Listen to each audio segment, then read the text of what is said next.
आप सभी बंधुओं से निवेदन है कि एक बार जोरदार ताली बजाकर आदरणीय श्रीमान प्रशांत मुकुंद प्रभु जी का स्वागत करें। आप पकड़े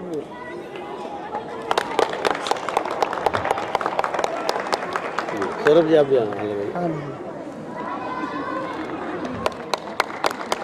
जय श्री राम। तरीका थोड़ा अलग होता है और वो तरीका है सभी एक बार हाथ ऊपर उठाएंगे और धन्यवाद करेंगे। हरे कृष्णा कृष्णा कृष्णा हरे हरे, हरे राम राम राम। अर्जुन को भगवान ने भगवत गीता का उपदेश पहले दिया, युद्ध बाद में हुआ, लेकिन आज लोग उपदेश लेने को तैयार नहीं। यहाँ जितने लोग बैठे, कितने लोग हैं जो अपने को हिंदू समाज का हिस्सा बोलते हैं और उनके घर में हमारे सनातन शास्त्र में से भगवत गीता और रामायण जिनके घर में, कितने हाथ खड़े होंगे यहाँ पर? अब दूसरा प्रश्न ये है, आपने जितने हाथ खड़े किए इसमें से एक व्यक्ति यहाँ पर आया, बताएं भगवत गीता का प्रथम श्लोक क्या है कोई? आ जाए इधर ऊपर स्टेज पर कोई। आपने भी हाथ खड़ा किया, कोई प्रथम श्लोक भगवत गीता का? तो 2-3 हाथ खड़े हुए हैं, अच्छी बात है, आप प्रथम श्लोक सुना सकते हैं, सुनेंगे भी आपसे।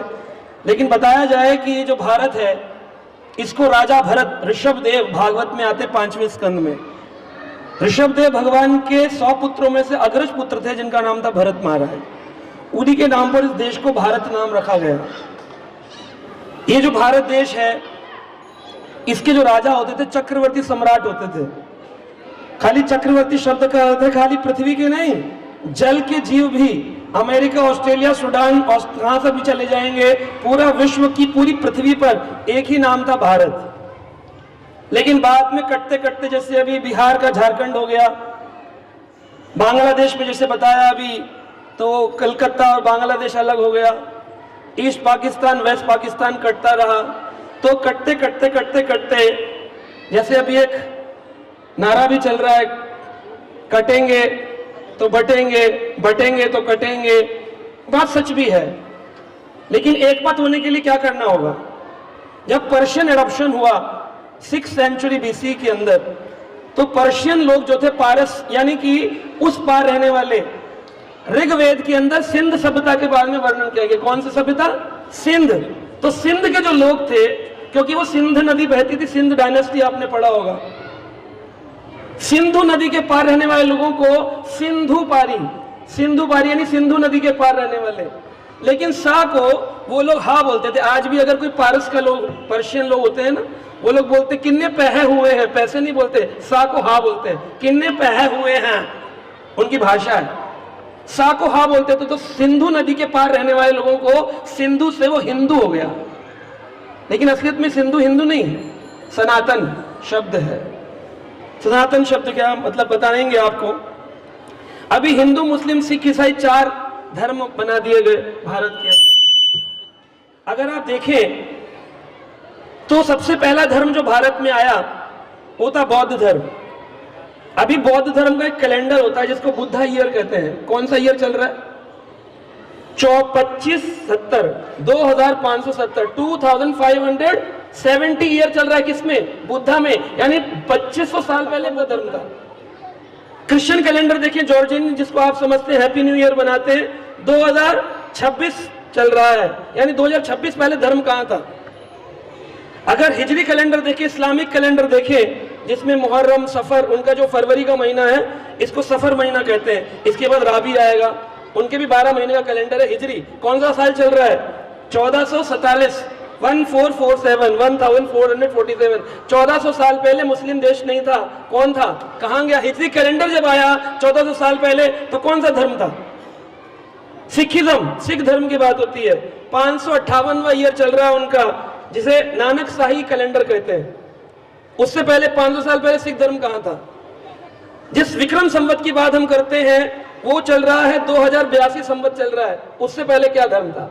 यानी लगभग देखा जाए 2500 सालों के अंदर सभी धर्मों की प्राकट हो गया। महाभारत काल अगर देखा जाए, जिस गीता की बात आप कर रहे हैं, उस महाभारत के अंदर सीरियल आपने देखा होगा, एक भी व्यक्ति बताइए जिसने कहा हो या अल्लाह तुझे छोड़ूंगा नहीं। किसने कहा oh god I will kill you. किसी ने कहा ओ गुरु नानक मदद कर, ओ गुरु साहिब, कुछ ऐसे बोला, वाहे गुरु दा खालसा कहीं था। तो सारे के सारे कहां से निकले? सनातन धर्म से ही निकले हैं। और क्योंकि सनातन धर्म का मतलब होता है वो धर्म जो था, है और रहेगा, उसी को सनातन कहते हैं, क्योंकि जीवात्मा सनातन है।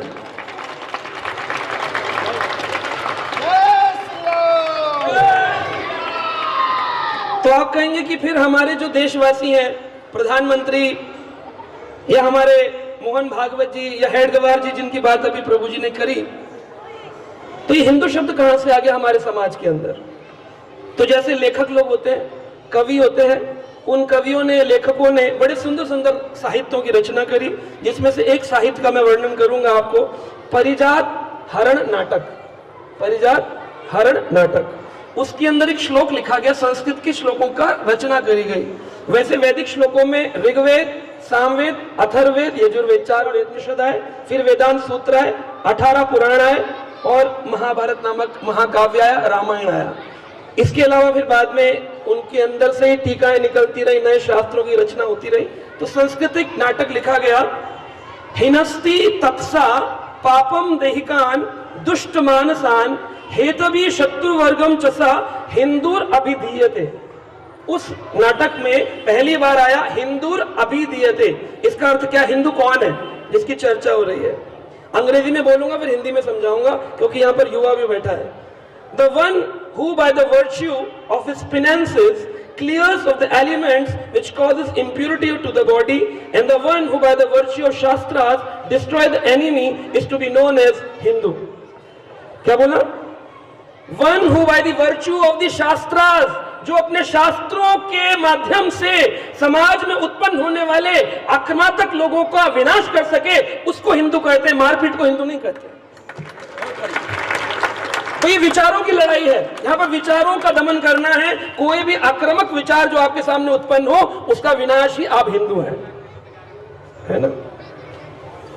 स्वॉट की बात करी, प्रभु जी ने कहा मैंने मैनेजमेंट पढ़ाई की है। स्वॉट में एस का मतलब स्ट्रेटेजी नहीं, स्ट्रेंथ होता है। स्ट्रेंथ यानी कि हमारी शक्ति।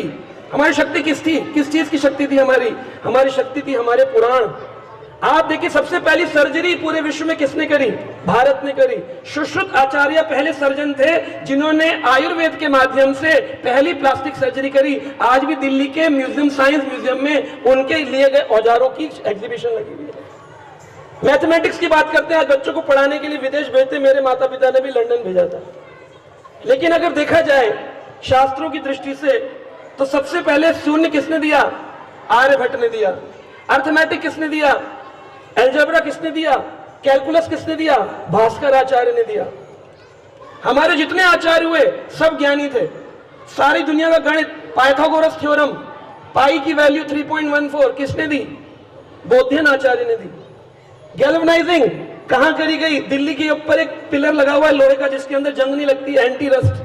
किसने बनाया? भारत के आचार्यों ने बनाया। हवाई जहाज किसने बनाया? लोग बोलते हैं राइट ब्रदर्स ने बनाया। बापूजी तलपड़े ने बनाया, चौपाटी पर हवाई जहाज उड़ाकर दिखाया। ब्रिटिश के लोगों ने उठा करके रातों रात विदेश भेज दिया, बोले राइट ब्रदर तुम अपना नाम लिख दो। और फिर राइट ब्रदर्स के नाम पर पूरी दुनिया आज IAS का एग्जाम पास कर लेती है राइट ब्रदर लिखकर। लेकिन असलियत में बापूजी तलपड़े मराठी व्यक्ति थे जिन्होंने चौपाटी बॉम्बे में उड़ाकर दिखा दिया था विमान। ये था आपका भारत। तो क्या गलती हो गई जिस कारण से आज हमें फिर दोबारा से हिंदू जागृति करनी पड़ रही है? हमें देखना पड़ रहा है कि हम दूसरे देश देख रहे हैं, इस्लामिक देश हो गए। हमें देखना पड़ता है जब हम विदेशों में जाते हैं। अभी मैं बर्मा गया था, म्यांमार, वहां पर बौद्ध धर्म का प्रचार है, किसी और धर्म के व्यक्ति को आने नहीं देते। चाइना जाएंगे, लोगों को चाइनीज भाषा बात करने में अच्छा लगता है। रशिया जाएंगे, रशिया में तो अगर आपने सत्संग रशियन भाषा में कर दिया जेल हो जाती है। आपको वहां पर अगर सत्संग करना है रशियन भाषा में करना होगा, अंग्रेजी में नहीं बोल सकते। लेकिन हमारे भारत में जितने लोग यहाँ बैठे हिंदू कह रहे हैं अपने को, सब चाहते मेरा बेटा बोले हाउ आर यू। कोई नहीं चाहता बोले आप कैसे। अगर हिंदी बोलेगा कहीं चुप, अंग्रेजी स्कूल में क्यों पढ़ा रहे, कॉन्वेंट स्कूल में क्यों पढ़ा रहे। तो हम झंडा कितना भी बड़ा लगा लें गले के अंदर, लेकिन हमारे अंतर आत्मा, अंतःकरण के अंदर आज भी विदेशी सभ्यताएं बैठी हुई हैं और उन्हीं के प्रति हमारा प्रेम भी है। बच्चा MNC में लग जाएगा, तालियां बजाएंगे, और हिंदू बन जाएगा तो नाटक करेंगे उसके लिए। तो ये सब हुआ क्यों, इसके दो मैं छोटी छोटी कहानी बताऊंगा। बच्चे इंतजार कर रहे हैं, माता जी नाराज भी हो रहे हैं कि भाई बच्चों को डांस कराना। तो डांस तो होते रहेंगे, ये खाली एग्जीबिशन शो नहीं है। अगर आज हम बैठ गए एक मत होने के लिए, तो आज पूरे भारत में मैं चाहूंगा ये वीडियो जो बन रहा है सारे भारत के लोग नहीं देखेंगे, इसको करोड़ों लोग देखेंगे और सबके हृदय में वो ओरिजिनल बात जाएगी जिसके लिए आज कार्यक्रम किया जा रहा है। 80,000 कार्यक्रम हो लेकिन वेस्ट ना हो जाए। नाच गाना करके तो हमने बहुत सारे प्रोग्राम बना लिए स्कूलों के अंदर, लेकिन आज तक हिंदू जागृति नहीं हो पाई हमारी, क्योंकि हम अभी तक ओरिजिनलिटी में जा नहीं रहे, टच नहीं कर रहे हैं। हृदय के अंतःकरण में अभी तक वो स्पेस नहीं बना पा रहे कि हमको क्यों शास्त्र पढ़ने चाहिए, क्यों बच्चे को गीता पढ़ानी चाहिए, क्यों भागवत पढ़ानी चाहिए। हमने अभी कोरोना काल में 122 सुसाइड केसेस बचाए। बड़ा दुख लगता है, बड़े बड़े पढ़े लिखे लोग MD MS करने के बाद मेरे पास फोन करते हैं, प्रभु जी हम सुसाइड करना चाहते हैं। क्या दिक्कत है, ऐसी सुसाइड करना पड़ रहा है। MD MS लंदन में फोन करते हैं मेरे को। 122 ऐसे पढ़े लिखे लोगों को, ऐसे राइटर्स को, ऐसे लेखकों को जिन्होंने लिखा कि कैसे मुझे फ्रस्ट्रेशन से दूर होने, ऐसी किताबें लिखने वाले लोगों को फ्रस्ट्रेशन से मरते हुए देखा। आज राजस्थान में साइकोलॉजिस्ट जो साइकोलॉजी ठीक करता है उसने सुसाइड कर लिया, जिसके लिए गूगल पर अपॉइंटमेंट लेना पड़ता था। एक व्यक्ति जिसको हृदय का रोग स्पेशलिस्ट कहा गया, 42 साल की उम्र में गुजरात के वो व्यक्ति 16,000 ऑपरेशन करने वाले खुद हार्ट अटैक से मर गए। क्या उनको नहीं पता था कि दौड़ना चाहिए, ताली बजानी चाहिए, मीठा नहीं खाना चाहिए? शास्त्र की गहराई कोई पढ़ नहीं रहा, समझ नहीं रहा। तो एक छोटी सी बात बताऊंगा, जब हमारे भारत में पर्शियन अटैक हुआ, अभी बता रहे थे दिव्यांश, बहुत सुंदर हिस्ट्री इतिहास बता रहे थे कि कितने वर्षों तक, 1000 सालों तक मुसलमानों ने अटैक किया, 250 वर्षों तक विदेशियों ने अटैक किया, ब्रिटिशर्स ने अटैक किया। तो हमारे यहाँ तो हमेशा ही अटैक होता रहा और आज भी हो रहा है और होता ही रहेगा। तो हम एक मत कैसे हो पाएंगे? जब हम ये समझ जाएंगे कि हम सबका पिता एक ही है, अलग अलग पिता नहीं है। जब पिता एक होगा तो पुत्र अपने आप साथ में रहने लग जाएंगे। पिता एक होना चाहिए। तो भारत में जब अटैक हुआ, पहला पर्शियन अटैक, तो आपको जानकर हैरानी होगी, जब पहला अटैक हुआ मुसलमानों आक्रमणताओं का भारत के अंदर, तो भारत के जो हिंदू हैं, जो पहले सिंधु थे, सनातनी थे, हिंदू कहलाने लगे, उन हिंदुओं में से कुछ हिंदू टूट गए और उन्होंने पैसे लेकर के बता दिया कि कहां कहां से आपको एंट्री लेनी चाहिए। अपना जीवन देखने को कहते हैं सेल्फ इंटरेस्ट में जीवन, सेल्फ सेंटर्ड। एक बार एक मछली ने अपनी मां से पूछा, मां हम पानी में रहते हैं, पृथ्वी पे क्यों नहीं रहते हैं? तो मछली की मां ने मछली की बेटी से कहा, बेटी क्योंकि फिश जो होती है वो पानी में रहती है, पृथ्वी पर तो सेल्फिश रहते हैं। तो हमको सेल्फिश नहीं बनना है, हमको अपने बारे में नहीं सोचना है, हमको समाज के बारे में, समाज कल्याण के बारे में सोचना है। तो संघ इतना सुंदर काम कर रही है, घर घर जाकर लोगों को इकट्ठा करके। आज ये इसके लिए पैसा खर्च होता है, झंडे लगाना, स्टेज लगाना, आप ही लोगों के धन से आयोजन किए जाते हैं, प्रसाद खिलाया जाता है। ऐसे 80,000 एरिया में अगर ये कार्यक्रम होगा और अगर किसी एक के भी हृदय में वापस भगवत जागृति हो गई, फिर दोबारा से कोई ना कोई देशभक्त जागृत हो जाएगा, फिर जाकर के विदेश के मानस पटल पर भारत का परचम लहराएगा, एक कोई बच्चा उठ जाएगा। डांस करने वाला बच्चा उठे नहीं उठे मता नहीं, लेकिन किसी के हृदय में अगर ये बात चली गई, जिसके लिए आज हम कई सारे वक्ता बुलाए गए और अलग अलग जगह आयोजन किए जाए। तो मैं अंतिम एक बात बताऊंगा, हमारे भारत में ताजमहल सबने देखा होगा, देखा है सबने ताजमहल? कितने लोगों ने देखा? रहने वाले बड़े माननीय पुरुष कहलाते हैं भारत में शाहजहां। शाहजहां के पुत्र हुए औरंगजेब, उनका भाई था दारा शिकोह। उसने काशी जाकर के और अपने गुरु बना करके 52 उपनिषदों को उर्दू भाषा में परिवर्तित किया, भाषांतर किया, ताकि मुस्लिम लोग भी पढ़ सके उपनिषदों की भाषा क्या है। तो दारा शिकोह की गर्दन काट दी उसने, 7 भाइयों को मार डाला। उसका पिता शाहजहां, जिसके इतना बड़ा ताजमहल लोग देखते हैं, शाहजहां की ऐसी स्थिति हो गई थी कि शाहजहां को जेल में डाल दिया था औरंगजेब ने। कहता था मुझे खाने के लिए नमक का एक डेला दे दो, मैं रोटी नमक से खा लूंगा। उसने एक डेला भी नहीं दिया अपने पिता को। कुछ दिन बाद उसने फिर दिखा, बोला एक मुट्ठी चना दे दो, मैं चना पानी खा के जी लूंगा। औरंगजेब ने अपने पिता को एक मुट्ठी चना नहीं दिया। उसने कहा मुझे 7-8 बच्चे दे दो जिनको मैं कुरान सिखा दूंगा। उसने कहा अच्छा, पिता जेल में है लेकिन गद्दी छोड़ना नहीं चाह रहा, 8 बच्चों को परिवर्तन करेगा, मेरे खिलाफ जिहाद करेगा, उनको वो भी नहीं दिया। दर्दनाक मृत्यु में शाहजहां, जिसने ताजमहल दुनिया देखती, उसको मरना पड़ा। क्या कारण था? ये कारण नहीं पता लोगों को। कारण बताया गया। एक संत थे शाहजहां, जिस समय उसके घर में कोई पुत्र नहीं था और वो भारत पर राज्य करना चाह रहा था, तब शाहजहां ने पता लगवाया अपने सैनिकों से कि अगर भारत को एक इस्लामिक स्टेट बनाना होगा, मुस्लिम देश बनाना होगा, तो उसके लिए क्या करना होगा। उन्होंने कहा पहले तो ये जो गुरुजी लोग घूम रहे हैं ना सत्संग करते हुए, इनको बंद करो, इनके सत्संग बंद कर दो। सारी तीर्थ यात्राएं, सारी पद यात्राएं, सबके ऊपर बंधन लगा दिए गए कि कोई भी घूमेगा नहीं, कोई काशी वाला मथुरा नहीं जाएगा, मथुरा वाला काशी नहीं जाएगा, बद्रीनाथ नहीं जाएगा, जगन्नाथपुरी नहीं जाएगा, कहीं नहीं जाएगा। तो एक संत हुए वृंदावन में, उनका नाम था मलुकदास। आपने सुना होगा ना, अजगर करे ना चाकरी, पंछी करे ना काम, दास मलुका यो कहे सबके दाता राम। वो मलुकदास जी को जब पता चला कि बंधन है, उन्होंने 1200 भक्तों को लिया और कीर्तन करते हुए वृंदावन से दक्षिण भारत की यात्रा करी। श्रीकाकुलम पहुंच गए, किसी ने रोका नहीं बीच में, इतनी उनकी दिव्य विभूति थी सत्संग की, कोई रोका नहीं।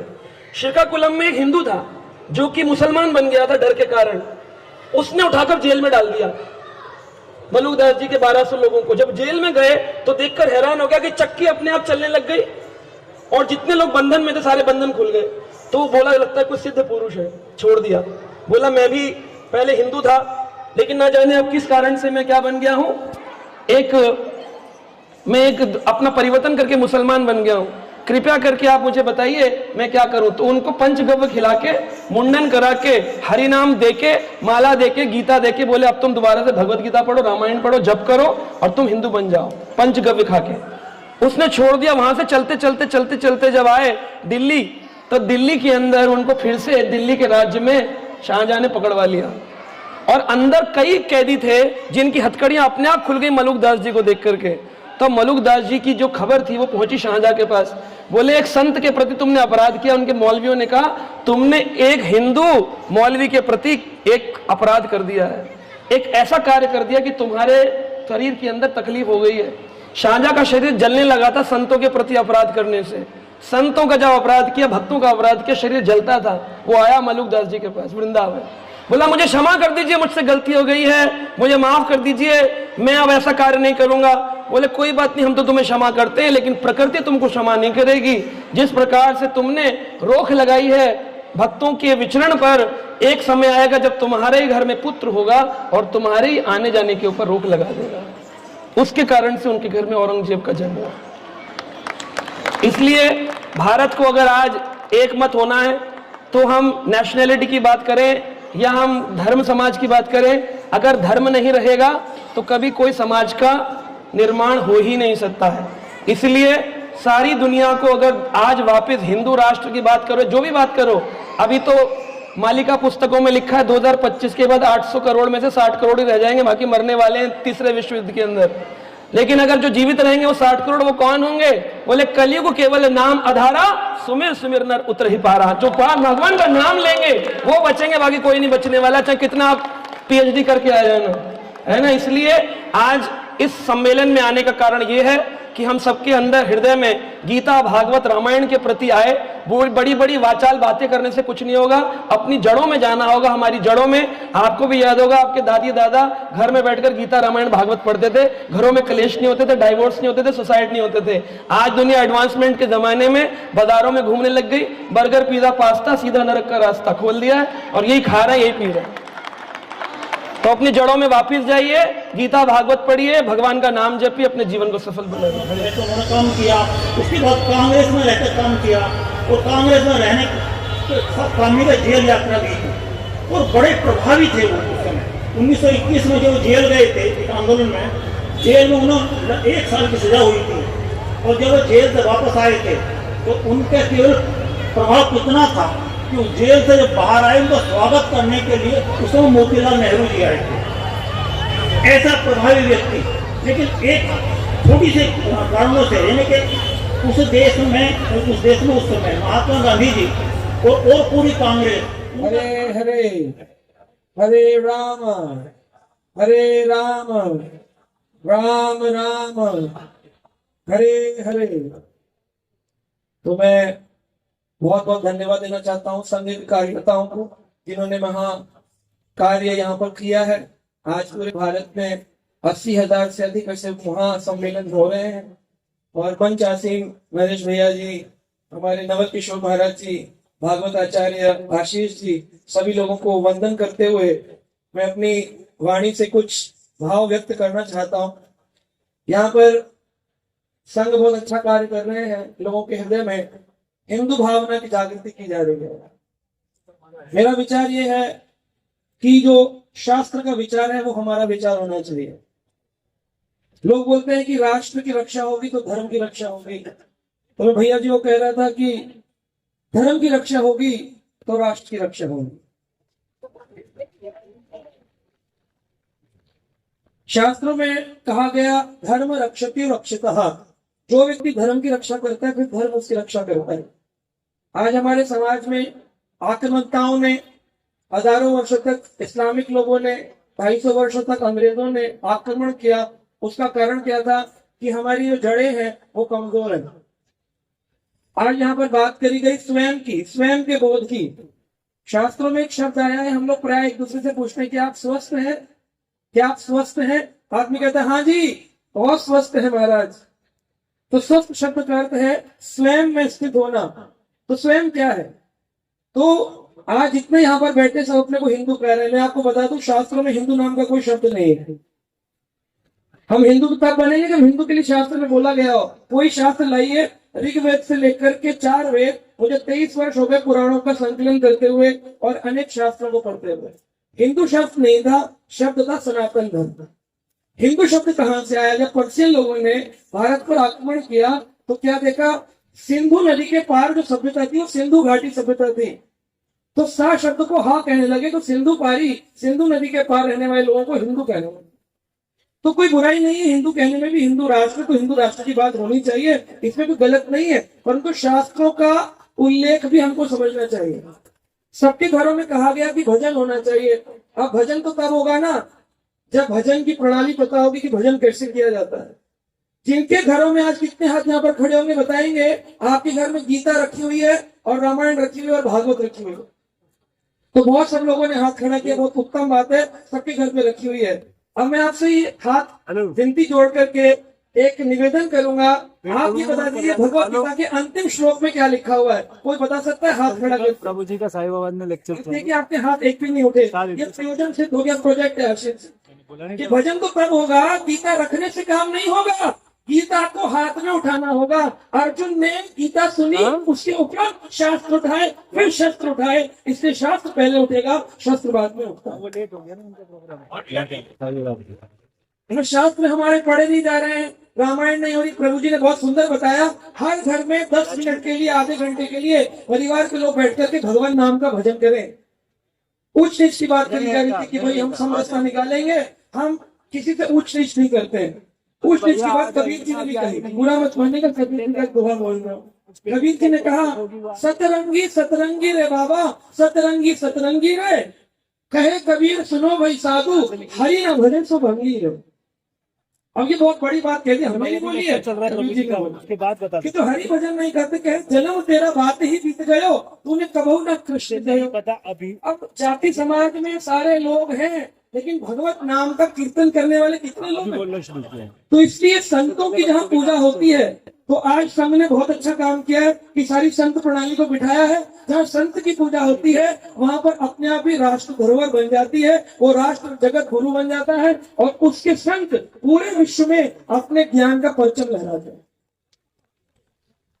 आज गौड़िया वैष्णव समाज में अनेक साधु हुए, जिनमें अभी मोदी जी आपके प्रधानमंत्री जिनकी चर्चा हुई, जब वो जिस भी विदेश में जाते हैं उनके हाथ में भगवत गीता पकड़ाते हैं। क्या केवल वो फोटो खिंचाने के लिए, या हमको उसके अंदर कुछ गहराई तो जानना भी चाहिए, हम स्वयं में है कौन?